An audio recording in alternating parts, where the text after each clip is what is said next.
اعوذ باللہ من الشیطان الرجیم بسم اللہ الرحمن الرحیم السلام علیکم ورحمۃ اللہ وبرکاتہ۔ امت بوم شفا میں خوش آمدید۔ عزیزان گرامی، میں آپ کا میزبان حکیم محمد مبین آپ سے مخاطب ہوں۔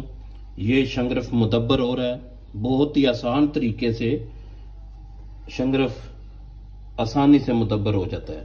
کرنا کچھ اس طرح ہے کہ ایک انڈا لینا ہے، اس کو اوپر سے توڑ کے اس کی سفیدی نکال دینی ہے، زردی اس کے اندر ہی رہے۔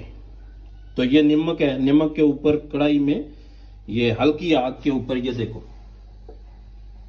ہلکی آگ کے اوپر اس کو رکھ دیا ہے۔ جب زردی تھوڑی سی ہارڈ ہو جائے گی، اس کے اوپر زردی جب تھوڑی ابال آئے گی تو گرم ہوئے گی تو ہارڈ ہو جائے گی، اس کے اوپر 1 تولہ آپ نے شنگرف رومی رکھ دینا ہے، کھٹی رکھ کے دوسرے انڈے کی سفیدی نکال کے اسی کے اندر زردی ڈال دینی ہے۔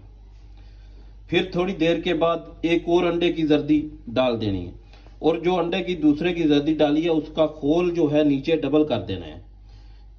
جب اوپر سے کاٹیں گے دوسرے انڈے کو تو اس کا جو نیچے والا خول ہے اس کے نیچے ڈبل کر دینا ہے، اس کے نیچے میں ڈبل کر دیا ہے۔